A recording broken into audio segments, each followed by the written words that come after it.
Hello everyone, welcome back to VR Roundtable. This is episode 83. As you guys can see, we're working with a shorter crew here. Gary and Chris are not going to be able to make it, but Anthony and I are going to go over the latest in VR news, as well as talk about some games. But first, before we get into all that, Anthony, how is it going? It's going quite good, man. And you know what? I know the Kentucky Derby is like a big deal for you guys, right? Absolutely. It's so I don't ever go. Like, I went in my 20s a couple times, but I don't ever go down to Churchill Downs where the Derby is. But it is a, it's obviously not as big as a Super Bowl or World Cup or anything like that, but it's a relatively major sporting event. All the national news outlets are in town, but for us Louisvillians, even though I'm from Indiana, I'll claim Louisville since I live here now. It's like a holiday. It's like an extra 4th of July or something like that, an extra Memorial Day. So no one's work. Everyone does cookouts, and the weather's usually nice. But yesterday it was raining the whole time, which kind of sucked. But it's a good time in the city. It's a good little buzz about it. Didn't it rain last year too, or the year before or something? It seems like every time, or maybe it was some other race. You got the Kentucky Dirt. There's like 3 big ones, right? The Belmont and the Preakness, I think. Yeah. Yeah. But because I kind of like horse racing, actually. I've always kind of liked it for some reason. And I'll tune in every once in a while, and it's just a muddy, sloppy, track. And when it's like that, I usually like that because you can bet on a long shot horse, because sometimes when it's muddy and sloppy like that, anything can happen. But I guess the favorite won again this time, so it doesn't matter. Yeah, you're right. From what I understand, and I'm not a horse expert or anything. Yeah, I live here, and the Derby's what it is. But that's what I've heard, is that when it gets real muddy, it can change it up. But yeah, the favorite won, and I didn't win any money. I didn't really gamble, but a few bucks. But sometimes I go down to the track, like on not Derby, when it's affordable and regular plebeians can go, and do some gambling and have a few drinks. It's kind of a fun thing to do in the sense of what you're talking about. But no, I'm not deep into horses and horse farms or anything like that. Yeah, we need some horse racing VR. Someone's probably working on it, at least for betting, I would think. Japan, they love horse racing over there. Yeah, I've heard that. So you want to jump into it? Let's go ahead. The main story coming out this week, I think, and it's kind of subjective and up for opinion, but we had heard for the last, 3-4 weeks, that maybe longer, that Oculus was going to make, or Facebook was going to make, a huge announcement related to VR. And I remember thinking that was kind of bizarre. It was like, what could they announce that's that big? Like, bigger than Facebook buying Oculus itself? Is it like that level big? And sitting back now in post F8, the days following F8, I'm not sure they made that announcement, but if they did, I would think that the revealing of the prototype, the Half Dome prototype, was that announcement. But I'm not sure it's the biggest thing ever, even though I personally think it's pretty awesome. So quick rundown of this prototype. It is a 140-degree field of view. It has a varifocal display, which all that means is the display moves in and out, and it helps with the depth of field limitations that VR headsets naturally have. They squeeze it all into the same form factor as the current Rift. There is no stated resolution. They didn't really talk about display pixel density or anything like that. And of course, since there's no product, there's no targeted release window. Anthony, I'm going to send it to you. What were your thoughts when you first saw Half Dome, and do you think it is the big announcement that they sort of teased, or that got teased? Yeah, well, let's talk about that big announcement real quick, because I don't know. I honestly think the big announcement is actually the Oculus Go for $199. I see us on the inside, we're VR enthusiasts, and we've known about Go forever and a day. And everybody knew F8, the Go would be announced as available, buy it now. Everybody knew that. But for average consumers that don't really know about this, maybe that was their big thing, because it's mass market headset for everybody type of thing. I have to guess that that's it, because I would say it was like Half Dome, but like you said, Nate Mitchell kind of said, this isn't coming anytime soon or whatever. So I don't know, that it seems kind of confusing to me. Yeah, I struggle with it being the Go, and we're going to talk about Go in depth. Spoiler alert, I did pick one up and have some initial thoughts about it. But if it was the Go, that being a major announcement strikes me as kind of weird because they had already announced the Go, what, 3-4 months ago? Like, we've known about it. We've seen the renderings. We've seen Tested and Gadget talk about it at South by Southwest and actually show it and give impressions. So for that to be a major announcement, it seems kind of just off to me. I don't know. Maybe it's like what you were saying, that they just held back. Like, maybe they do have an announcement. Like, maybe they did have something and they pulled it and didn't include it. I don't know. I think when we were hearing these rumors about there being a major announcement, that was prior to the Facebook privacy and data I don't want to say scandal or whatever. It was before Zuckerberg testifying to Congress and all that. So maybe that did change their plan some. I don't know. But either way, I still think the half dome prototype is probably a big deal. So what are your thoughts when you saw that? Yeah, well, I mean, obviously, it's pretty shocking. The 140-degree field of view, that's the big one for me. And it's interesting because they are not going the Pimax road, you know. And one of the things that we always heard with like Pimax and StarVR, I don't know if it was Palmer Luckey, but somebody mentioned that they've tried all these kinds of things in their labs, and they did. I know I heard this somewhere, that they determined that over long usage, there's like some type of problem with these kinds of super wide field of views, and that's why, you know, chromatic aberration. There's some type of thing that they discovered where they're like, okay, no, we're not going down that road. And so you kind of got the gist from like Palmer Luckey or somebody saying, like, Oculus, none of the major players are ever going to have one of these hammerhead shark type headsets. And that's not what we get. And we get this 140-degree field of view, but it's within the normal Rift size, which that actually really is significant. I think, you know, we've experienced a 100-degree field of view, 110, somewhere in that range, and bumping it up to 140. It isn't that full 200 type of thing like Pimax, but it's giving you a lot of extra little juice to work with here, and I do think that is pretty big. The Varifocal Display. Hold on, before we, okay. I think we should go through these line by line here. Okay. On that, like, in comparing the 140-degree field of view, and I agree with you, it being in the existing Rift form factor is a pretty big deal. And I like the hammerhead shark reference. Comparing that, though, to the Pimax, do you think somehow that Pimax in their laboratories, compared to what I assume are much better funded and larger and more resources in an Oculus laboratory, how... I guess I shouldn't say how, but just what are your thoughts on the legitimacy of the Pimax and the 200-degree field of view? If Oculus can't do it or hasn't figured out a way to do it when they're clearly looking at expanding field of view, how has Pimax done it and Oculus not, given what we assume are very different elements of resources available to these two respective companies?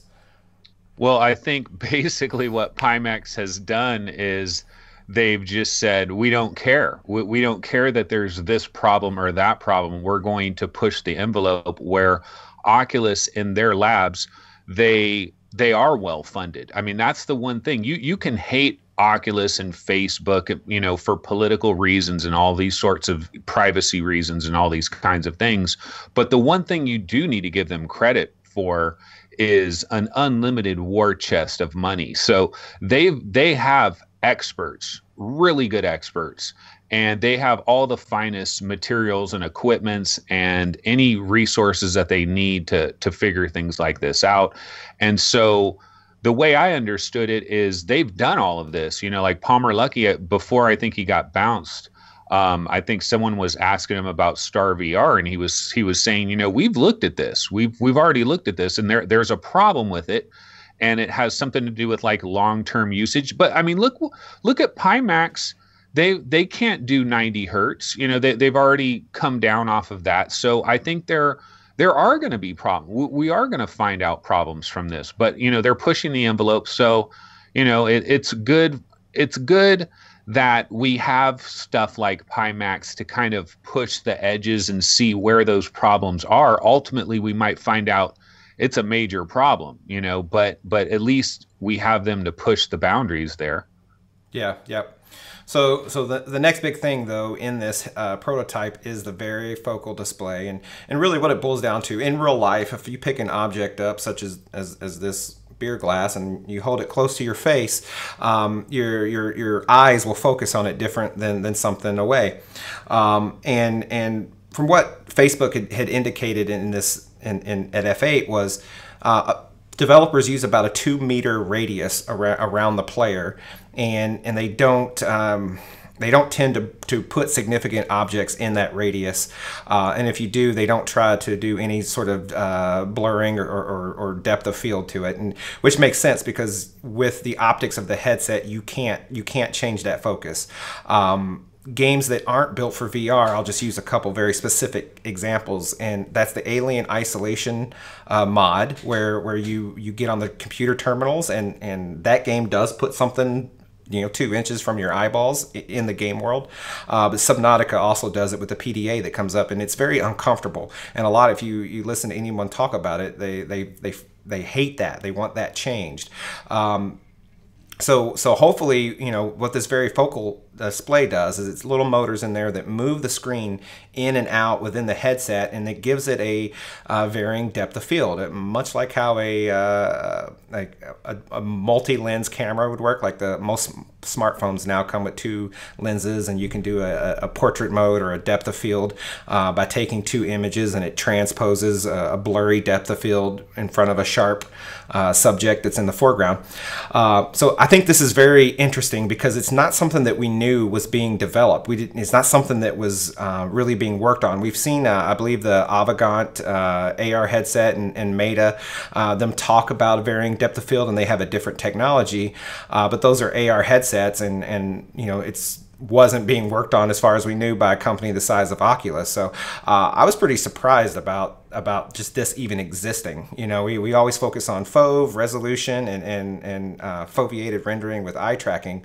So varifocal display was a surprise. What do you think? Yeah, it's interesting. What I don't understand about and I still don't understand it, is how just moving the screen a little bit, a little bit forward or backwards, I don't see how that does anything, because I thought the way it worked is they set your focal distance to like this medium distance, and I don't see how like moving the screen up or back would affect that. But that's neither here nor there. One of the things I do wonder, though, is when it comes to VR, one of the problems, we do have this problem of looking at something up close, and they showed that off very well. They showed in their sample somebody grabbing like a GPU and then getting real close and looking at it, and then they had the VHS tape and they brought it up close and they looked at it, and it showed off what that could do very well. And that is a real problem. We've all seen in various VR games where there's like a note that you pick up off the table, and you're looking at the note, and you will notice that if you hold the note much further away from yourself, you actually read it a hell of a lot better. And so that is an issue that VR has, and to be able to solve that is huge. One of the questions I have, though, is the other issue you hear people talk about is people that play like Project Cars 2 or any of the racing games, is the very distant objects. Does that do anything for that, or would that only work for the really close objects? And then the other thing is, a lot of people, as soon as they see these moving parts, an alarm bell goes off in their head, and they're like, oh my God, we're really going to need an extended warranty for these things. So those are my 2 questions. What about distant objects? And then are you worried about all these moving parts? Well, I think inherently it has parts that existing headsets don't have. So on some level, it has to just mathematically be less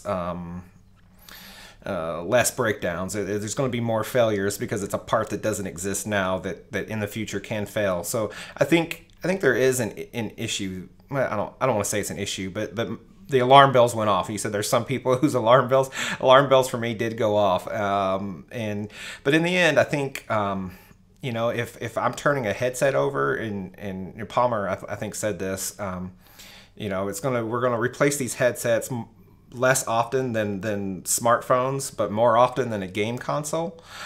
So I'm not necessarily worried about getting 5 years of life out of this motor assembly that's moving the display back and forth. But yes, it is something that could prematurely fail. It may fail 3 months in, 6 months in, and I'm sure they're gonna have repairs in place for it. So maybe by the extended warranty when this does come to light. Though, about your question, I think if you take a magnifying glass and hold it up to a piece of paper, there's sort of that sweet spot where what you're magnifying is crisp. What would happen here, what I think is happening, I'm purely speculating, but when the screen gets closer, you'll actually may come out of the focal range of the lens, and then they may compensate for that in the software. So they may have an algorithm that as the screen moves in and out, they may defocus the display some so that it's corrected for what you actually perceive. So I think it must work. They must have figured it out. They wouldn't be showing it, or at least proved it out enough. Distant objects, though, they didn't talk about it. So I don't know if distant objects are going to be addressed in any way. But I personally haven't really thought about distant objects because I didn't feel like they needed to be addressed. Maybe I need to get in there and play another racing game. Yeah, it seems to be more of a racing game thing that people will always talk about in racing games. Yeah. Well, do you have anything else you want to go over on this headset? We can get into the Nate Mitchell comment. Did you already cover that where he talked about basically... Yeah, go ahead. Okay. So a lot of people immediately upon hearing this on Reddit, people immediately assume, oh, this is CV2. So all of these technologies are going to be baked into CV2. We're going to find out, CV2 will officially be unveiled at Oculus Connect this October, assuming it's October again. And they'll announce it, give it a name or whatever, and then 2019 release, right? I mean, that's what everybody kind of assumes this. And so Nate Mitchell hopped on Reddit, and it's interesting he did this because somebody mentioned that he hasn't commented on Reddit in like 3 or 4 months or something. And so he hopped on and popped out a comment where he said that basically Maria, who was the person that was giving this breakdown, that she covered a bunch of areas of long-term research, and it's kind of just a sneak peek into some of these feature prototypes they've been working on. However, don't expect to see all of these technologies in a product anytime soon. And I think the really key quote here, and it's carefully worded, is don't expect to see all of these technologies. So likely that kind of insinuates you're going to see a couple of them, but you're just not going to see all of them. And we do have some additional stories where some of these other technologies that we haven't gotten to yet, and some of those might not be included, but that's interesting as well. I mean, do you believe that like the average guy out there is thinking CV2 announced later this year for a 2019 release? Is this a sneak peek at CV2? Are we seeing that? I think so. I think this is a sneak peek at CV2, and I agree when you said keyword all. Maybe all of this doesn't get into CV2, which poses an interesting question. Of these specs, I hate to call it that, but of these details, which do you think will make it into CV2, given Nate's comment in your mind as you answer? I mean, I think, well, the 140 degrees has to make it in, I think, because that's their big thing here. And I think the Varifocal Display, I think that kind of has to make it in too, even though that is very, that's a difficult thing to pull off. And I'm sure that is difficult for them. And maybe that is a little bit of a longer term thing, but it's such a key, like if they're going to, like you were saying, they're not bringing out a new headset every year. They're bringing them out. They plan to bring them out more frequently than, say, a new Xbox arrives or a new PlayStation, but it's not a smartphone thing. And so they have to be very cognizant of, well, we're bringing out a new headset every 3 years, maybe. So they have to think, well, this is our chance. If it doesn't come in this headset, it might be delayed an additional 3 years, and we're looking at like 2021 or 2022, and a whole different situation there. So they want to try to pack in as much as they can get in with this thing. So I think they do get the 140 degree and the varifocal display. What I don't think makes it in is some of these other, maybe well, they have an advanced avatar thing that we're going to get into later. They have some advanced finger tracking that we might talk about a little bit later. Maybe those things don't quite make it. See, I think what we haven't talked about really is resolution. And that's because they didn't talk about it that much. They kind of said, yeah, resolution will get better as display technologies and display manufacturers get better. And I think that's a given. I think we all expected that. So from what I watched of F8, maybe I didn't watch every second of it, but they didn't talk about resolution. So in a CV2, I expect resolution to go up. I expect I would expect this 140 degree field of view. I could see the varifocal display not making it in a CV2, or them doing some sort of CV2 vanilla and CV2 Pro type thing, you know, jumping on the Sony and the HTC bandwagon there, and the Pro costing, you know, $200, $300, $400 more and having the varifocal display in it. I could see them maybe doing something like that, but at the same time, I see them being sort of anti that. So I'm just talking out of my you-know-what on that speculation. But I do think the 140 FOV and increased resolution are really about the only things that are a given, I think, with CV2. So yeah. The other thing that came out of F8, which is what we all expected, was the Oculus Go. The Oculus Go was announced, I think we mentioned it, I don't have the date in front of me, but it was announced a while back. And when it was announced, I was pretty excited because I don't have a Samsung phone.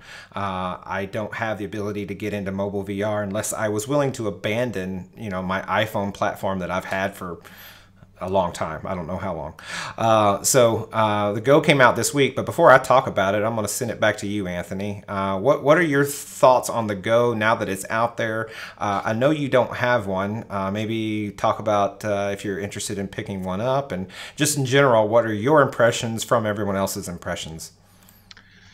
Yeah, well, I mean, basically, it's a great product to have. It's a really good product to have now, because what we had before, I mean, you had cardboard and you had Gear VR, and there's lots of issues with all of that. I mean, even if you have a Gear VR and you have this Samsung phone and all of that, how many people want to take their phone and use all the battery life and put it into this? You know, it's not an elegant solution. And having the Oculus Go is a much more elegant solution. And then the other thing is that price, that $199 price. I've said this a million times when talking about PlayStation VR, like a core PlayStation VR system.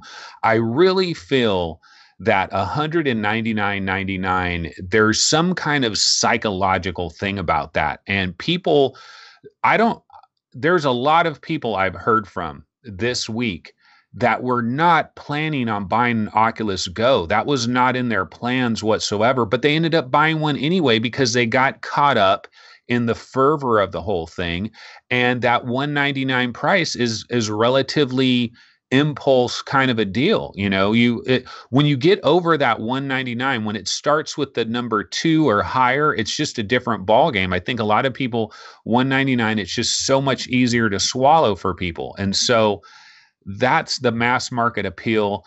The reviews everywhere have been really good. I mean, some people will complain about how it's very vanilla looking, like it doesn't have a distinct personality. Maybe it's kind of generic looking in a way. Like somebody was comparing it with one of the Daydreams, where they almost look identical to each other, you know, and they don't really have a very specific personality as far as that goes. But most people seem to be really pleased with it. I mean, it obviously has the limitations with the 3 degrees of freedom, but it seems it's a great product. I'm considering one myself.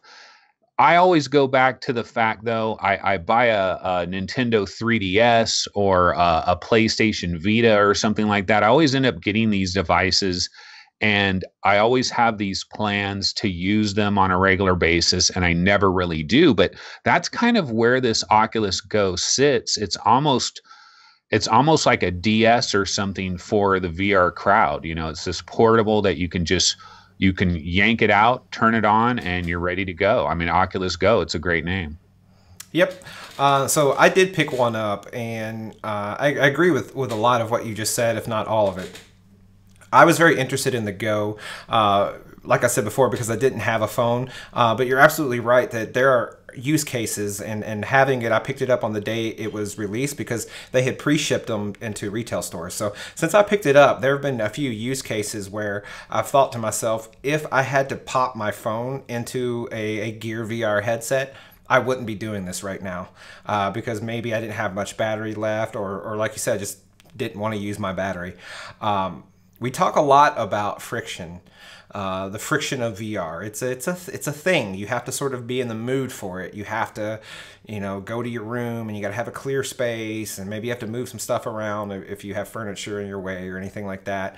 Us bigger geeks, we've already cleared the furniture out of the way permanently. So with the Go, there's none of that. And I think that makes it okay for the lack of 6 degrees of freedom, because it is 3 degrees of freedom. If you move your head in and out, it won't track you in the game world. But it's okay. Like I thought I might be concerned with that lack of freedom, but all the use cases where I'm using the Go, I'm just kind of like leaned back on the couch, and I'm just doing a simple game where I'm just kind of moving my wrist around, sort of Nintendo Wii style. Everything is simpler. I'm not trying to play a game that we're going to talk about later, a game like BeatSaber with my Oculus Go. That's not going to work, and that sort of defeats the purpose, because if I wanted to do that, I'll just come up here and play on my Rift. The Oculus Go, I think, has it fits very, very close with that analogy of using a smartphone versus using a laptop, or using a PlayStation Vita as opposed to a PlayStation 4. It does fit, and it slots right into that perfectly. But with VR, I don't need to get into the benefits of VR. We all know what those are. Having that portable, the ability to sit back and watch a movie while on an airplane or on a road trip or on your lunch break, or play some of these games, which are relatively stripped down, mobile style games. You're not going to get the deepest of the deep experience. I just think being able to pop it on, like you slide it on, the prox sensor detects, and you're in there. Everything is snappy and quick. The resolution is higher than the Rift. There's a couple things where I realized, man, this looks better than my Rift, and it kind of blows me away a little bit. So all in all, I think at the $199 price point, the Oculus Go is a fantastic buy, and it augments existing PC VR owners or PlayStation VR owners very well. A lot of stuff I remember reading, like say on Reddit and everything before it came out, a lot of people were like, why would I get an Oculus Go? I have an Oculus Rift. Like, it's not going to be better than my Rift. It's not going to be better than having touch controllers and yada yada yada. And that's true.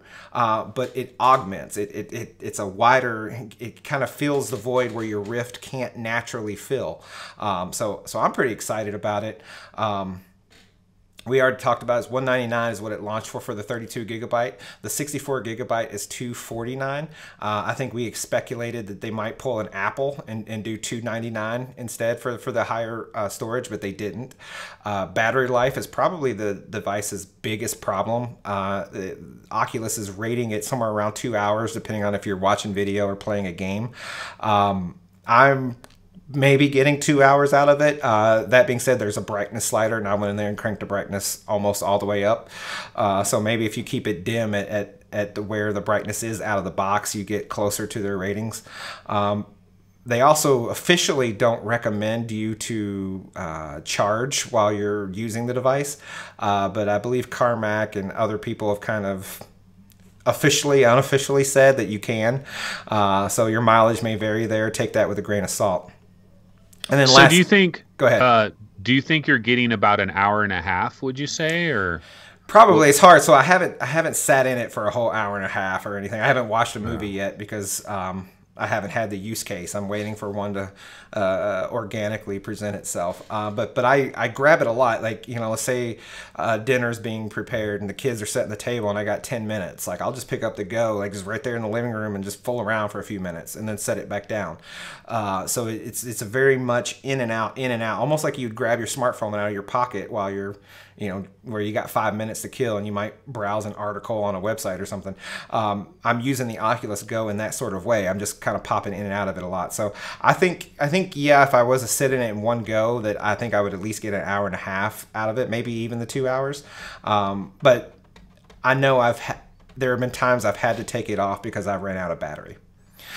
So battery, I think, is an issue. You have to, like, if you're going to take it on a trip, I think you have to, like, do some planning. Like, you got to make sure, like, your airplane seat, for example, has a charger, or you got to make sure you charge it up, you know, right at the gate before you get on the plane or something. Like, you'll have to manage battery life a little bit. How do you is there like a USB charging type thing? Can you charge it off of a USB? Because you can get one of those little portable USB chargers. Yeah. It's just it's a typical micro USB. So any, you know, normal USB on one end, micro USB that plugs into the Go itself. So any iPhone, iPad, computer, car charger, anything that like you would charge your smartphone or any device pretty much anymore, you can charge a Go the same way.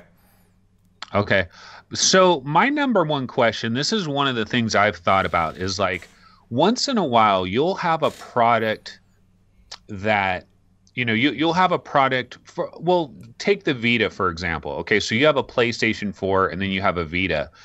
And maybe there's an experience on PS4 that you can actually experience on your Vita, and you feel like you're not losing anything. You're not like, now these experiences might be very rare, like in a rare circumstance. And what I was thinking with the Oculus Go is, I know the games are, there's not gonna be a game that is playable on the Oculus Rift that is playable on the Go where you don't notice a degradation. You're gonna notice some type of degradation, even if it's minimal. But what I'm interested in, and you might not have sampled this yet, Steve, but is there like some type of video thing that you've watched where you could say to yourself, you know what, I could have somebody sitting and doing this on a Vive. I could have someone sitting and doing this on an Oculus Rift. And I can have somebody sitting and doing this on an Oculus Go, and there's no difference whatsoever. In fact, the Go might be a teeny bit better because it's got slightly better lenses and, you know, resolution or whatever is just slightly better optics. It might actually even be better on the Go. Is there, like, I was thinking of Myubi or something, and I don't think Myubi works on the Go, at least not yet. But I'm just thinking of different video experiences where 360 videos or something. I don't know. So the video all works. I mean, it feels better because it's a higher resolution. Like video feels perfectly fine. Like any video you've played on your Vive or on your Rift to date, it's going to be a very comparable experience. So video is legit. If you're watching 2D video on a virtual screen in a virtual room, movie theater, or whatever like that, 360 video has all the same problems 360 video has had and will continue to have. The Go doesn't change anything there. On the game side, I have been very pleasantly surprised at the power this thing has, which, you know, in the grand scheme of things isn't much power. Games like Blaze Rush feel pretty darn close to the Rift version. In Space, now I haven't played In Space on PC VR. I did play it on PlayStation VR. I think it may be more crisp on the Oculus Go than on the PlayStation VR. Like, I feel like it is not a dumbed down version. Now, with the controller, if you use the built-in Go controller where you kind of have to do everything in one hand, you can have a controls degradation. But and naturally you have the performance in terms of frames per second degradation, because most games run at 60 frames versus the 90 that they'll run on PC or on PlayStation VR. So ignoring frames and just going by visual quality, a lot of these games they're the simpler games that I've tried that have overlap with PC VR, which is In Space, Blaze Rush, Dread Halls. Those three all perform really good compared to the PC or the PlayStation version. Like, I don't feel like I am trading, like, what I'm getting in portability and the ability to play it on an airplane versus what I'm losing is very small. Like I think it's really awesome. Like, I get the full Blaze Rush experience sitting in a car or sitting on my couch that I do if I was to come up here into this office and play it on my Rift. And I think that's pretty compelling use case to trade off what I perceive as very minimal degradation. I think it's pretty awesome in that sense. And I'm actually looking forward to taking a real trip and being able to give the Oculus Go a real on-the-go impression. That said, though, I did want to touch on one thing, yeah, and then ask away. One of the things that I didn't know as a consumer coming into the Oculus Go and never having a Gear VR is how Oculus handled it on the storefront. So for these games that have overlap, like I mentioned, Blaze Rush, In Space, Dread Halls, Ken is a game I haven't yet checked out on the Oculus Go, and I want to.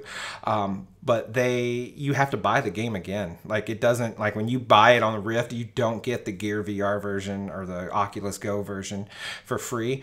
Some developers, the developer of Catan specifically, has kind of been commenting on Reddit and says, hey, just shoot us an email if you bought it on Rift and we'll unlock it for you for your Oculus Go, or vice versa. Maybe they only do one way. You got to buy the most expensive version and they'll give you the other one. So unless developers go out of their way to give you that step, expect to have to double dip into your wallet for any games that have commonality, which is a bit of a bummer, I think. Yeah, so my question, I want to go back again to the non-games. Like, all these experiences that we have in VR, like, I'm looking at a list of all these different experiences, and I know that, like, some of these would not work on the go. But for example, Google Earth, okay? So Google Earth, I guess that would have to be completely rewritten for the Snapdragon processor that's in the Go, right, to work like on the go. Because I'm thinking about stuff like Senza Peso and Alumet, 0 Days VR, Henry Lost. You know, can they run Henry on the go, or because I mean, I don't know. It's kind of like a cartoon, but it's also kind of like rendering it. So I guess maybe you really do need a computer for that, you know, or I know Invasion. I know Invasion is on there. I haven't checked it out. You remember Face Your Fears or Face the Fears? Yeah. It was so on PC you have you boot into it and you have the different doors that you can choose.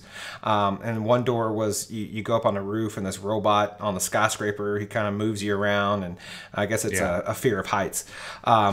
So on mobile, I'll just start calling it mobile. I don't want to call it Gear VR specifically, but on mobile they have the same game, and it runs really close to the PC counterpart. I think there is a degradation that's felt mostly because of the frames per second, but they have the child's bedroom scary one. They have the that one I'm talking about, the Fear of Heights one, and then they have a Stranger Things that's also free. And the Stranger Things one is actually really good, I think. And they have a few more that you have to pay like 99 cents to unlock each door. So that's how they're making some money. But that compares, that pushes up against the performance of the PC version really well. And I think that is a game, though, or an experience that started on Gear VR and then was ported to PC. I can't speak, I'm not a developer, on what it would take to port some of these other experiences. But I think in cases where games are set out from day one as playing on both sides, you know, PC VR and mobile VR, if that's their work path from day one, I think they can be efficient enough that the mobile ports or the mobile versions perform reasonably well. Again, everything I've seen in terms of overlap has been comparable enough that I think they're a worthwhile trade-off for the portability gain. You know that music video, like you just spoke of Ken, and the developer of Ken is House of Secrets, and they did that music video Surge VR or whatever. That.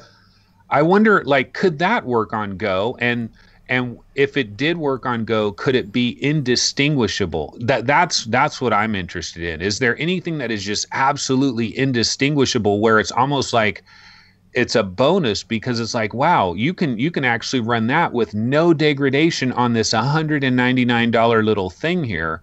But I just don't know. Think like Dread Halls, it's hard unless you are being them, side by side. But I feel like, and again, I haven't played Blaze Rush on my Rift in a long time, but I feel like Blaze Rush on and Dread Halls and In Space, I feel like all of those and the Face Your Fears, that they all are. I can't say in any certain terms that they're 100% identical, but they're really, really, really close. Like I would have to A/B them side by side to really start picking out the differences. This is not in any way is it a real stripped down experience. I mean, Blaze Rush is a controller sit on your butt, game. Like playing it on the go, you're not getting the little crappy, step brother version of Blaze Rush here. You're getting the legit, like it's not a major compromise.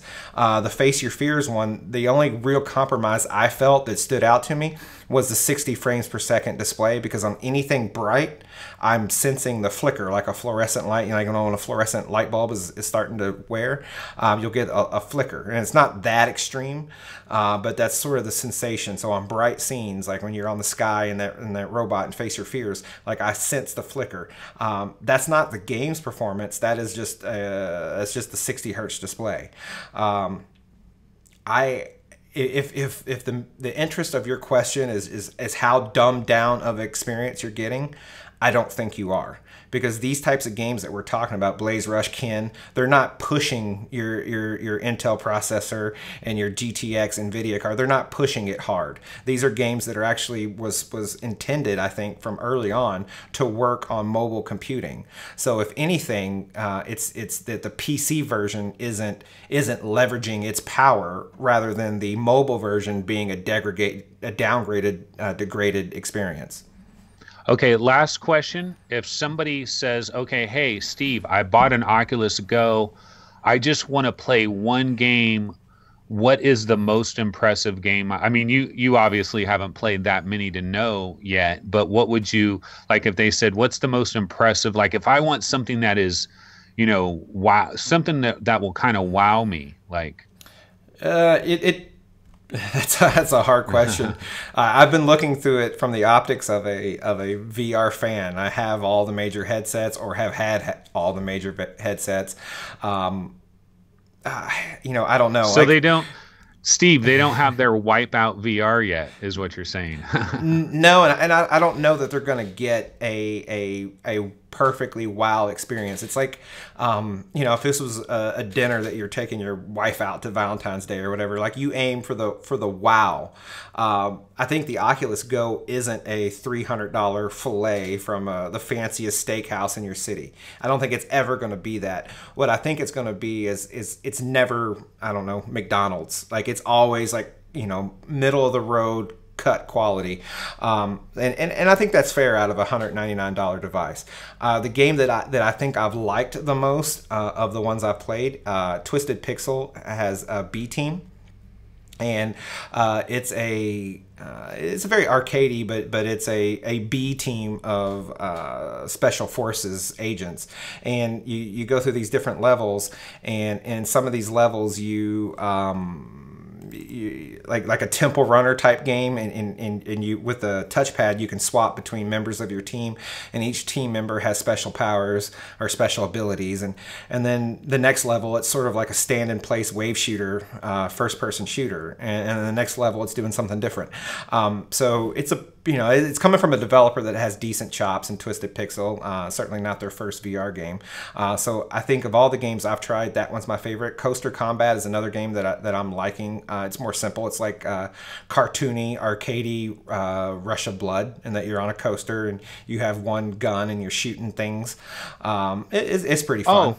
Oh, one question. So there's this 72 hertz mode, right? Do you know if any games you've seen, like, have you seen that, or would you know that? I think they don't announce that. Yeah, unless they announce it, you have to specifically be looking for it. I think Coaster Combat may be 72 hertz. because I don't feel like I had the flicker, but I could be wrong. Don't quote me on that. I know the internet will call me out and tell me I'm an idiot, like they always do. So someone will correct us. But I don't feel from game to game. Maybe I'm just not thinking about it because I'm trying to. It's early days, week 1 with the Oculus Go, so I'm trying to think of everything. And when I put it in, I'm trying to think of what do the graphics look like. What are the lenses like? I'm thinking of too many details, and I'm not focusing just on the FPS. But I think over the next few weeks, as I get more and more exposure to it and get more used to it, I'll probably be able to pick up which games run at 72 hertz and which ones run at 60. But you bring up a good point. I think one of the things that they mentioned as really liking why they went to the 72 hertz is because it's a multiple of 24 frames per second for video. 24 frames per second native shot video, you multiply it by 3, you get to the 72 hertz. So that stops them from having to do any of that fancy 2-3 pull down, all that crap that us video nerds used to talk about back in the days when DVD and optical video was coming out, and how to convert frame rates. So there's that benefit, but video is a nice experience on this. So is this something like Thanksgiving? You're going to bring this with you. You could show some family. Like, this is a thing that you can take with you and you can show it to other people. It's easy to take along. I'm guessing they probably have like carrying bags for it and stuff as well. I don't have one. I don't know if anything came in the box off the top of my head, no. But it is something that I would take with me if I was going somewhere for Thanksgiving. I would be cautious about demoing it as, okay, you are experiencing VR. Think. I mean, you are, and it is really cool. But it's not the same as showing someone Robo Recall or BeatSaber that we're going to talk about. Like those, because you have the room scale, like you have that hand presence and that natural intuitiveness. It is a degradation from a product like that. But you kind of know that going in. You don't expect the Oculus Go to be able to do Robo Recall to the same fidelity as you can on a Rift. So in that sense, I would demo it, but I would demo it like in grandma mode. Like, hey, grandma, sit on your butt and experience this passive experience. I would never try to push it to a gamer that's on the fence. I'm interested in VR, but I'm not ready to take the plunge. Well, here, try my Oculus Go, see if that motivates you. No, I would say, hold on, come to my house, play my Rift. Here's Fallout, whatever. Like this is what it could be like for you, Mr. Dedicated Gamer. Did you ever try the Joshua Bell experience on PlayStation VR? Yeah. I mean, imagine that, like if that worked, like if that was on this and it worked really well, that's an impressive, there's some impressive stuff out there that I would think they could possibly do on this.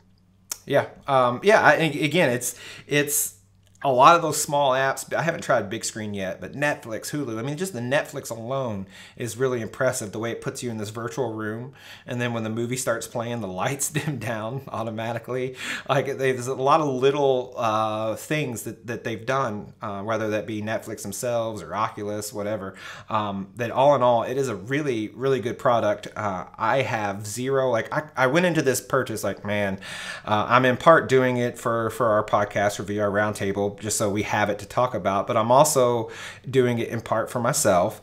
But I'm worried that it's going to be like a PlayStation Vita or something that I play with for a while and then I never play with again. And I never, it kind of goes in a drawer. That could still happen. Like, it's only one weekend, but I don't feel like that's the case right now. Also, my kids, like, they think it's the coolest thing because, like, my daughter was, like, in her room, like, watching Netflix on her bed. And, like, she loved it, like, because she's never been able to do that before. Whenever I let them play VR, it's been like, come here, stand here, play this game. You get about 15 minutes and then you're done. Well, just think of the road trips. You're going on a road trip. What a way to shut somebody up. Put this thing on your face, put some headphones on. That is a thought. And now we're like, do we have to buy 2 of these or something? Like, because, I got 2 kids, so they'll be fighting over it. But no, and ultimately, though, no regrets, at least week 1 on this purchase in the slightest. I think it's a perfect augment to a VR enthusiast headset collection. Cool beans. Moving on, the other things, and we probably can move through it quickly. At F8, Oculus talked about some other items. I honestly, full disclosure, didn't really focus in too much of it. So I'll kind of go through the list and then I'm going to send it to you, Anthony. One of the things they showed off is that they're working on hand tracking technology, and they show that they are, they talked about their accuracy. And I think the big takeaway there is that they have hand tracking. And then one of the other things they've showed off from a technology standpoint is their reconstruction techniques. And I think it's pretty interesting. They're basically, through different cameras, whether it be a consumer's smartphone camera or other technologies, they can reconstruct a scene. Part of this plays in Facebook. Let's say, for Christmas, you take a bunch of pictures at your house and then you put those pictures on Facebook. Facebook can then take all those pictures and can reconstruct your living room or wherever you took all the images and sort of create a virtual reconstruction of your living room. This is obviously much lower fidelity. But then they showed off a high fidelity reconstruction, and I missed on exactly how they captured it. But basically they were able to reconstruct a room, and then in video they showed the real room and then the reconstructed virtual room side by side, and it was damn near imperceptible. I thought that was pretty impressive. They didn't show a consumer end case for it yet, really, but I thought it was pretty cool. Did you see any of that stuff?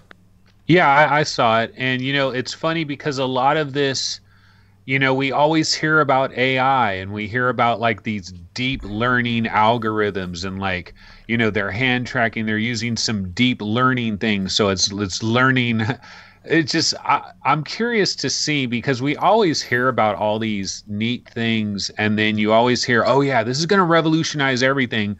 And there's something I heard 20 years ago that's going to revolutionize everything that never came to be. So you always wonder, is this stuff really going to happen? But that's kind of where all these companies are going with all this deep learning and this AI stuff, and they can reconstruct and hand tracking and all of this.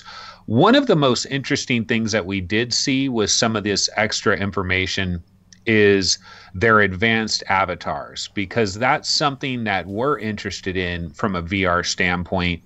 And I don't know if you saw the video for this, but this is kind of going back to that Nate Mitchell thing, because inside the headset of Half Dome, whatever prototype they're using for this advanced avatar, it really looks like what it's actually doing is it's tracking cheekbone muscles and like your mouth and all of that kind of thing, which that is a much more advanced, that's not just basic eye tracking. Like eye tracking is a separate thing. If you're going to get into tracking your cheekbone muscles and your facial structure to try to recreate on the fly really good lip syncing of like two people talking to each other, that's a more advanced technology. That's where I think when Nate Mitchell says all of these technologies, I wouldn't expect all of these technologies in whatever next product we come out with. I think that might be a little bit more pie in the sky, but that is, we do need to get there eventually. I mean, think how incredible that would be, where you have a buddy, you haven't seen him in 10 years. He lives in New York or he lives in Australia or whatever. And you guys could meet up somewhere, and it's like you're sitting on a park bench and your buddy is right there. And yeah, there may be a little bit of some uncanny valley there, and it's not really him. But if all of his facial bone structure, if all of that is kind of moving relatively well and his eyes are moving around in a realistic way, that's going to be crazy. I mean, that's really going to do a lot. Now, it's going to take a while before they actually get that into actual games. That's kind of where my interest lies. They one of the things they showed off very briefly, though, was this external body tracking system. I don't know if you saw that very briefly, where it kind of it's like a skeletal tracking system externally, kind of Kinect style. Because I mean, I've argued about this a million times. What I want is, like, if I could go to the Oculus Labs, oh man, I would love to. Like, if I could just tell Mark, I just want to see the human body in VR. That's real. I want to see, like, if you could perfectly map someone's physical body so that when you're in VR, you could look down, you see your chest, you see your shoulder, and everything is flawless. You know what I mean? There's no like weirdness of joints moving in the wrong directions. like what I want to know is that as immersive as I think it will be? Because I think if you put your real human body in VR, that's the oasis to me. You know what I mean? Like Ready Player One, like that's some real next level type stuff. If you really could see your full body in VR, I think we're probably like 10 years or something away from that. But I think we got to solve locomotion along with that, right? Like, true. My body's really here, but now I kind of float across the floor, with my thumbstick. So, yeah, all in all though, like it's kind of summarizing all of Facebook F8. I think there was more VR/AR/ augmented virtual reality technology. Like they spent more time on all that stuff than I thought they would. Did you get that feeling? Like I was just kind of expected, here's a Go, it's now available, go buy it, which they did. But then I expected them to move on and really focus on Facebook itself and not, leave a lot of the juicy Oculus stuff for Oculus Connect. So all in all, what did you think? Do you think they kind of gave VR more love than expected?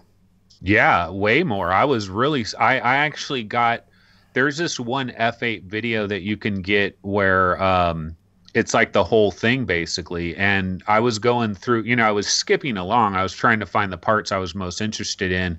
But yeah, there was a lot of VR, like it kind of went through the whole entire thing. Like basically one of the things that you can take away from this whole entire thing is that Facebook and like they are not backing away from VR in any way, shape, or form. If anything, they're doubling and tripling their bets. Like they're in this to win this. I mean, that is clear. It's absolutely crystal clear. And again, I go back to the whole, there's a lot of people that just Facebook, piracy and like their political concerns and all these different things. Like some people really want to hate on Facebook and all of that. But man, the one thing that you have to be pleased with is this is a company that has a lot of money. They've got a lot of money and they are putting their money where their mouth is. Their research teams, they're working on a lot of great stuff. I mean, if they didn't buy Oculus and go down this road, them buying Oculus and going down this road may speed up the entire VR thing by 10, 15 years just because you're throwing that kind of resources and money behind it and their labs and what they're working on. I mean, it's awesome from that standpoint. Yep. And that's what innovation is. Someone spends millions of dollars to figure out how to do something, and then everyone else can do it for a 10-cent screw.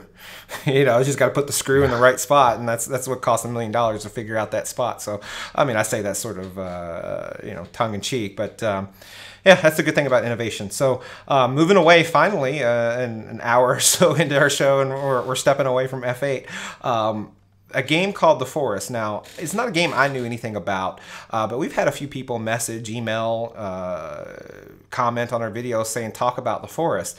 And the reason why they've done that is because the game came out on earlier this week, I think. Again, I don't know too much about it, but we found out that it's getting full VR support, not a mode, but full bore VR support releasing on May 22nd. And that looks like a pretty big deal. Anthony, my question to you is, have you seen anything on The Forest? Have you watched the trailer? Do you have any awareness of this at all? Man, it sucks because I really don't. But you know what? I'm just like you. I hear these people like the forest, man. I mean, I got my own little VR game rankings YouTube show as well, and people on there, I've gotten some comments like, you didn't say anything about The Forest. It's like The Forest is like GTA 5 or something. I can't believe you didn't mention GTA 5 is in VR. They're talking about this, The Forest. What is The Forest? I'm not following flat games, so I just, it missed me. That's my problem, is I'm not following flat games either. But so I looked this game up. I looked up the trailer, and holy cow, does it look gorgeous. Like, this looks like a legit, beefy game. I'm now really excited for it, it's worked out to my advantage, because I get to be excited for something, and the hype gets to build up, but it's only like a 2-week window before I get to experience it. So I'm not hyped up for something 6 months out. But it's a survival game that takes place in, you guessed it, a forest. I think that's the primary environment. But there's tons of foliage. You appear to be battling. It's first person style, and so it looks like a shooter, but you have more primitive weapons. But there seem to be these alien mutant type things. So I put it down here, and I'm showing the trailer for those able to watch on YouTube.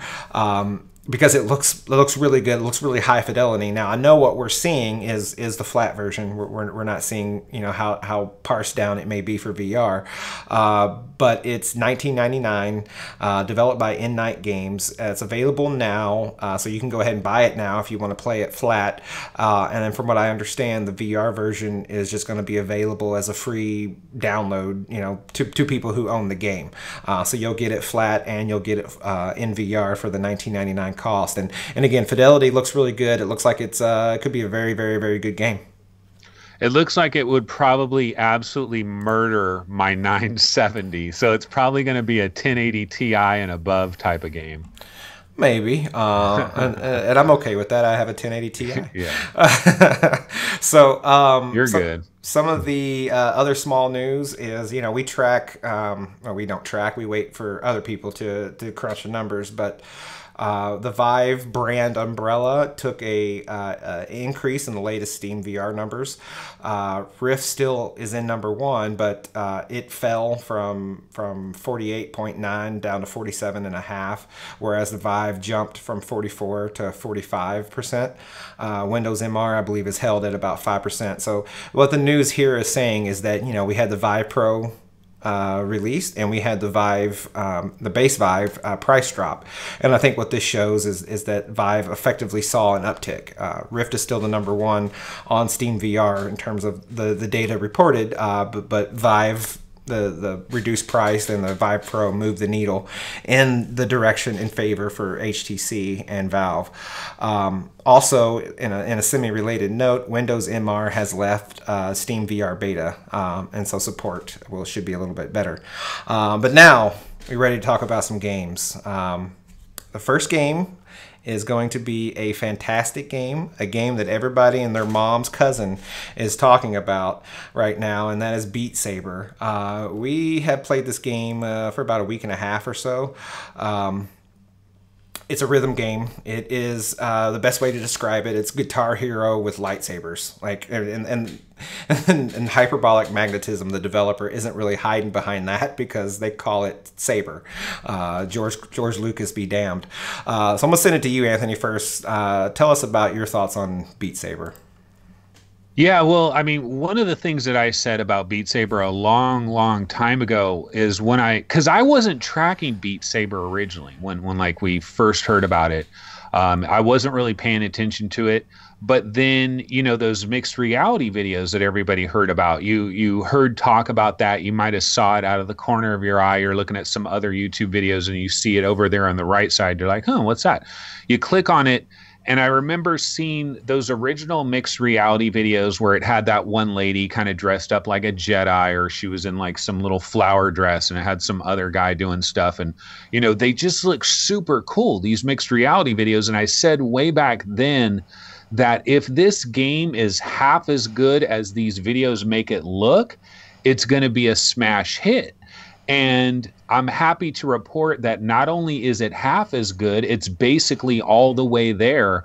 And I actually tweeted out that I teared up playing the very first day I got BeatSaber. Like, I know this is, I've already said, you know, revoke my man card, like all of that sort of thing. But basically the very first day that I got my hands on BeatSaber and I loaded the game up, the first song that I went into, there's this song Escape, which I wasn't tracking this song, didn't know anything about it.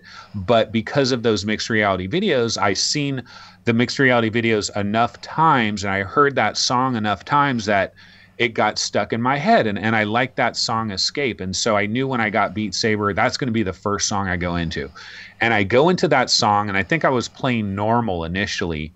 And I'm playing the game, And it was just, I guess it's just the music and just how everything was just so dialed in perfectly that the way I explain it is, I know you've seen a movie or a TV show, or you got a brand new album from like your favorite artist, you know, and there's one song that just really hits you, and it's almost like, or a certain part of a TV show, or your favorite part of a certain movie or whatever, where you get that like electricity feeling, you know, that goes up and down your arms, almost like goosebumps, you know, like this tingle sensation where it's like, man, they just nailed it perfect, you know. And that's exactly how I felt my very first time in BeatSaber. And literally liquid just straight starts running down out of my eye. But I was not like, I wasn't crying or nothing. I'm trying to explain here, but it just happened, you know. And it was just that, like, they freaking nailed it. They nailed it so well. I mean, you know, what can I say? Well, they did nail it. I'll say it's a very good game. Didn't make me cry or anything, but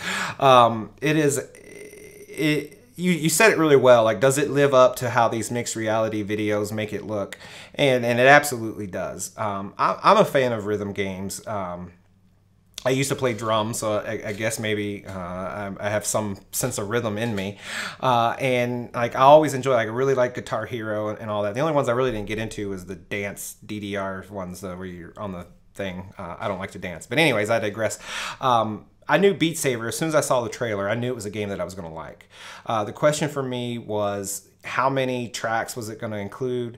Was it going to have any ability to bring your own music into it?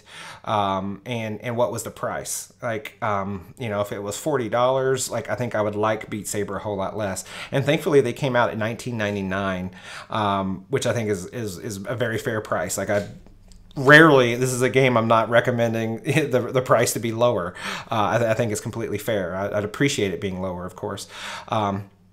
So I've shown BeatSaber to a few people in my house. Everyone who's played it has absolutely loved it. It's a very fun game.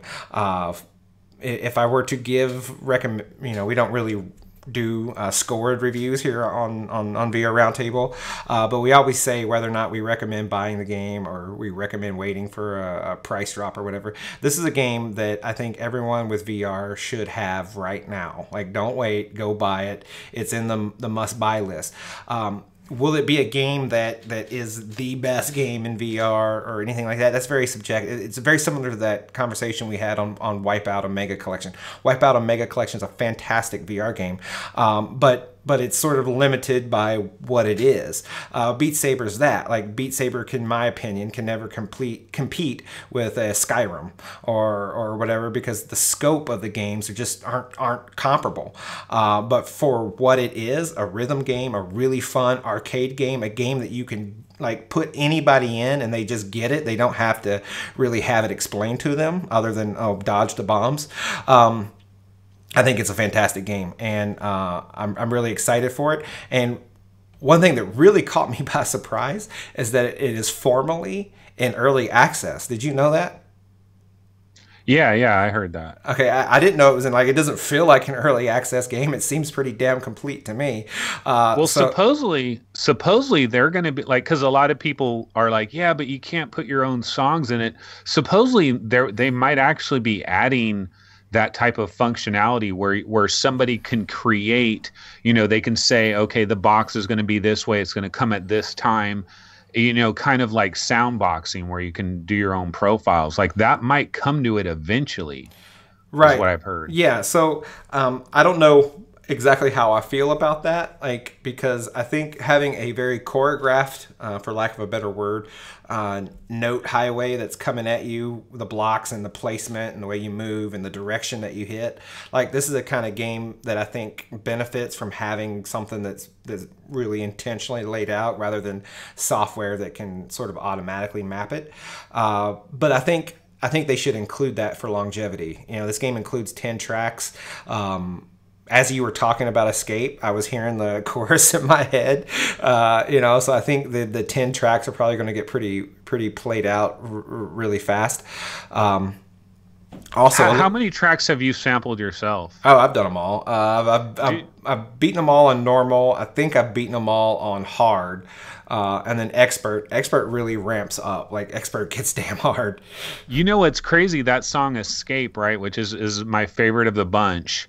I put that on expert. I can't do it at all, but there's a couple other songs I can kind of do them on expert, but I can't do escape on expert. I don't know. I can get about halfway to maybe 3/4 of the way through escape, but then I lose it. Like you get through the faster part, and like I'm really just flailing around. And if I get lucky and strike enough the correct way, it doesn't fail me out of it. But still, yeah, I think the 10 tracks are gonna sort of get played out as good as they are.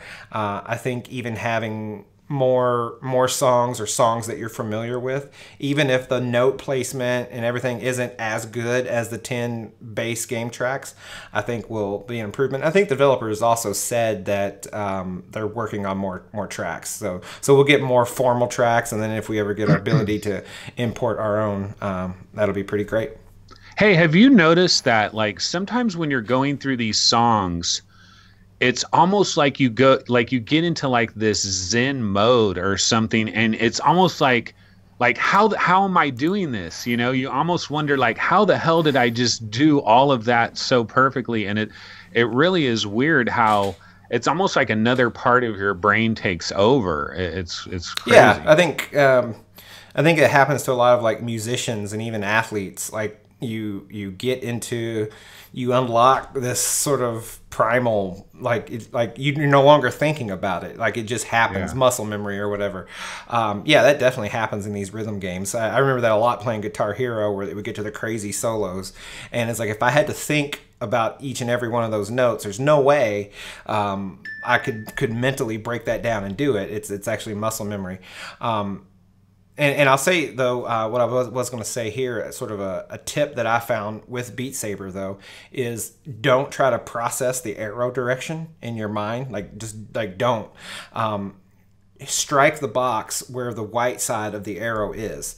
So if you're supposed to strike the box downward, the arrow will be on the top of the box, and that's the side that you make contact with your saber. So I quickly quit paying attention to the arrows altogether, and then I'm only hitting where the white arrow begins on a box. I think that helps a lot with not overthinking it and sort of getting into that more organic flow that you're talking about. Yeah.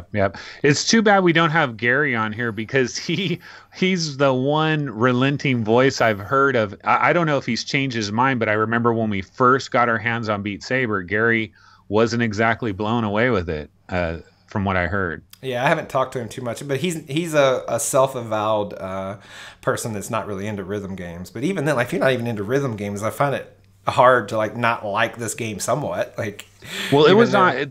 It was a news story as like one of the highest rated Steam games ever for a brief period of time. You know, that was a big news story this week too. Yep, I bet these guys are making, because it's only like two guys that made this game, right? Like, hopefully they're going in and cashing a nice fat check. Absolutely.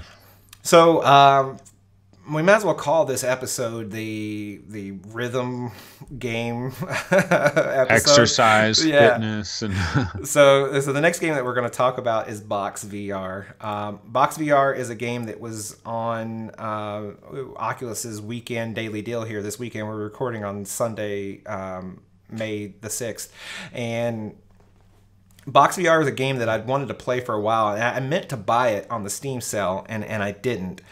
So it being available to try for free this weekend was pretty great. And it just so happens to coincide. I've been trying to talk my wife into, maybe doing some VR fitness and just seeing if we can squeeze that into our daily routine. So I gave this go, and actually I got my wife into it as well. BoxVR is boxing. much like BeatSaber or any other rhythm game, you have notes, or in the case of BoxVR, punches coming at you that are sort of in rhythm with the music that you're listening to. But different from BeatSaber, where BeatSaber is meant to be entertainment and fun. BoxVR is intending to be a fitness application. It's in VR, so they're trying to make it fun, but they're not hiding behind the fact that it's for workout. Like when you get in this game and you set it up, you enter your height, your weight, your gender, and it calculates. It's like your smartwatch might, or any Fitbit type device would. It's going to calculate your calorie burn, and then you can get in there and you do these workouts. Instead of levels, you choose a workout. And I did one of the beginner ones and didn't really have much issue with it. And then I just said, for entertainment purpose, let's go down and do power endurance. And I got about halfway. It was a 40-minute relentless thing, and I got halfway through it, and I was about dead. I think if I'd gone any further, the ambulance would have been called here in my house. So Of all the games that have been Knockout League, of all the games that I've played that have sort of been focused on endurance or being a workout, BoxVR takes the cake by a mile and then some. This game is a legit workout. They force you, there's a stance. So a left stance, you kind of have your left foot sort of forward, and you're turned in a little to your left, and then a right foot stance is the opposite of that. And they force you into these stances, and then they throw a series of jabs, hooks, uppercuts that come at you. And then you also have to duck, which is effectively doing a squat if you were exercising, or lean away from these bars that kind of come at you. And if you do all of that, you will be sore the next day, and I was.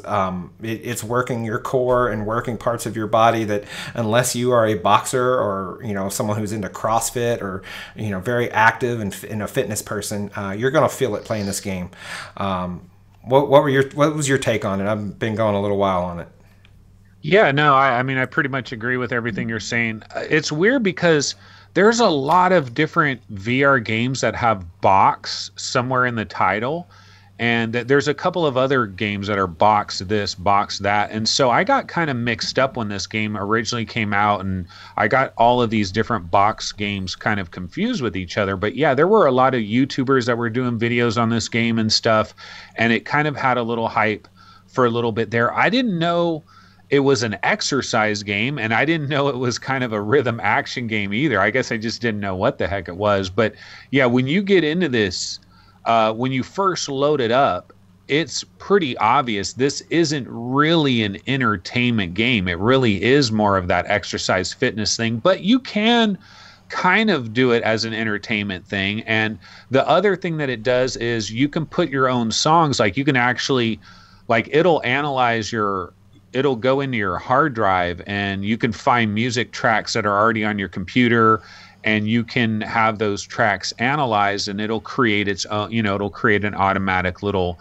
boxing thing for that. I did that, and yeah, it's fun. It's the one criticism I'll have on this, if you were to compare it head to head, say with BeatSaber, is it doesn't, but they're not really comparable, but let's just say you were comparing them. It doesn't have that that polish, like when you're connecting, so these musical notes are coming at you, and you have to time your punches in a certain way. You're doing these hook shots, or you're doing the jabs, and there's something about when you connect with it, it doesn't have that ding-a-ling, I don't know. There's something about it where it doesn't feel quite as tight as maybe say BeatSaber from that kind of standpoint. But they're not really comparable, but it's a workout. And yeah, one of the things you have to ask though is, do I want to get sweaty? Do you want to get sweaty? Because you can kind of play BeatSaber and not want to get sweaty. And as long as you're not playing BeatSaber for 45 minutes in a row and doing it on a hard and stuff, you can kind of survive that. This game, you're going to get sweaty if you stick with it long enough, Oh yeah, I mean, you don't even have to stick with it that long. You just play it for 10 minutes, and you're sweaty. I think one of the things that would be really neat is, and maybe there is, and I don't know, but a multiplayer component, but sort of local. Like, and I don't know who would fit this scenario, but let's say you had two computers and two Vives or two Rifts, and like you could be in a room with your spouse or your friend or whatever, and you both choose to do a workout routine, because a lot of people will do, I don't know, Zumba or yoga or whatever, and they'll do it with someone, and they're both on their yoga mat going through a routine together, and I think it would be neat because this is really set up sort of routine style, and if my wife and I could do it together, where I don't necessarily need to see her in VR, but have her progress over there, and the routine synced up so that we're getting the punches at the exact same time and all that. I think that would be really neat, but I'm purely looking at this through the optics of someone who is using this as a tool to possibly work out and also share it with people in my family, which is probably a very rare situation for someone to be in. Well, it's rare to see somebody with two VR headsets, two computers, two placement. It's kind of a VR arcade thing. And actually, what you're speaking to, though, this multiplayer idea, like BeatSaber as well, like that would be a cool thing as well, where you're both in Escape on Expert, and it starts both of you at the same time. But yeah, this would have to be kind of like a VR arcade thing, because you're talking about 1% of 1% of 1%, Yeah. I have the multiple headsets. It's the multiple computers part that you're losing me on. Okay, if you're ready, we can move on to the next game, and that is, I just need to get it set here. Starbear Taxi. It's a game we got a key from the developer that emailed us last week or earlier this week. Developer is Funktronic Labs. It is $7.99 normal price on Steam. I didn't check on Oculus, but I assume it's priced the same. And then they have a Oculus Go Gear VR version for $4.99, that's the version I played. So I'm gonna send it to you first, Anthony. Tell me about Starbear Taxi on PC VR, and I'll be curious how it compares, if any, to the Oculus Go version that I played, because I'm more interested in the difference in price. Yeah, well, I did get a chance to play this, but I didn't get to play it for an extremely long period of time, so I just kind of barely scratched it. But basically, when you get in there, first of all, the game is very adorable. It's really going for this kind of cutesy, cartoonish, kind of like a Jetsons vibe a little bit, but with these little bears. And basically, it's kind of like this futuristic Jetsons clouds in the sky world with all these little bears that are kind of dancing around. And you have a remote in your hand, and then you have like this remote control, like UFO looking thing that's like a little taxi. And so what you have to do is it's basically just a one-handed game. So like if this ever came to PlayStation VR, you'd only need one move controller. You're pretty much just using one hand. And what you do is you're tilting your controller to tilt your little UFO, and then you hit the trigger, I think, for your gas. And you got to be really delicate with it, and you're kind of guiding your UFO. It's real easy to it takes a while to get a feel for how to control it, because you'll end up with your UFO like way the heck over there, and you're trying to get back to this platform to pick up this one bear so you can take them to this other place. And graphically, one of the things that kind of reminded me of too was Super Mario. What was the Mario game that was on Wii where you were like hopping from world to world? The one with the jetpack and Super Mario Galaxy, right? Super Mario yeah. Galaxy. Yeah, I think Super Mario Galaxy, where they have these planets and you're going from like planet to planet, kind of reminds me of that a little bit graphically, as well as the Jetsons kind of cartoonish look there. But yeah, I mean, I had fun with it, but it's relatively simple. There wasn't a lot going on. Now, one of the things I have heard about this though is like if you can get further in it, you can unlock some of these other modes where there's almost like a bullet hell shooter almost. That's a part of this. I didn't get to that part though. I didn't get that far enough in it. And I watched another guy's video on it, and he was saying it's kind of unfortunate that this is that you have to like unlock this, because he was saying that probably a very small percentage of the audience will actually get that far along. Well, they'll unlock this other mode, which is a really cool mode. And I didn't actually get to that part, but it was mainly just you're controlling this little UFO, you're picking up these little bears, and you're like guiding it through these hoops or different things. You're trying to avoid missiles and mines. And when it's game over, this music starts playing and all the bears are doing a little dance. It's pretty funny. It would be very cute for kids to put them into this. It's kind of weird though, because it's like I was playing this standing up, and I almost felt like maybe this should be a sit down game, but then it's kind of situated where maybe you kind of would be better off standing up. So it's kind of weird from that standpoint. Yeah, so I played it sitting on the Oculus Go on the edge of my bed in my bedroom. So I'm playing VR in all these places I never have before. And I think you do need to stand. Wait, Steve, VR in the toilet yet? No. That's one place you're not going to go. Yeah, I may try that at some point. I don't know. Not that desperate. It puts new meaning into Oculus Go, though, doesn't it?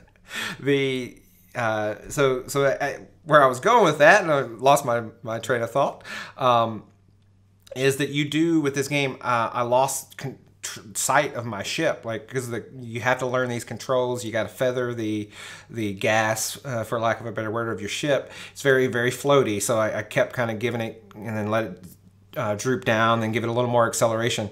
But if you lose it, like I was turned around, I couldn't find my ship. So I think you do need to stand for that, to your point.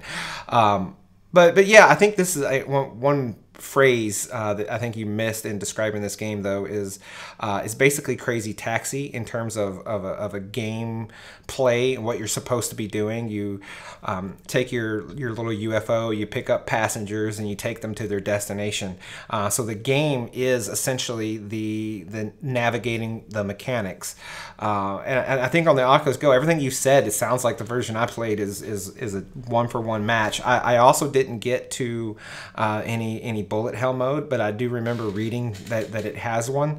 I think the reason the developer maybe wouldn't unlock it like right from the get-go is that like you really have to get good at the controls, and I imagine a bullet hell mode, like I can barely avoid the couple rockets or whatever they're being shot at me and getting my passenger to their destination. If I was having to dodge hundreds of bullets or whatever, I don't think I would fare very well. So all in all, I think it's a cute little game. On the Oculus Go, I could see my kids playing it a lot. I don't know if I'll play it too much, but then again, you know, that's the whole point of the Oculus Go, is to be in situations where you're looking for a lighter game, a quicker experience. So maybe I will sit on an airplane and play this here in the future. Again, $7.99 on Steam, currently at a 15% discount, so doing that math, it's $6 something here in the US, and then $4.99 on Oculus Go. Yeah, the graphics are relatively, I mean, they're not like really high-end graphics, so I could see this on the go basically being almost identically the same game pretty much. It's probably incredibly similar. Yep. So do you have anything else you want to go over in the show? Nah, that's pretty much it as far as I got. Okay. Well, everyone, thanks for watching. This has been episode 83 of the VR Roundtable. We say it every week. Give us likes, give us reviews, smash the subscribe button or whatever they say. Tell your grandma about the show. You know, we need her watching, all that stuff. So we appreciate everyone watching, and we'll see you next week. Later. Bye.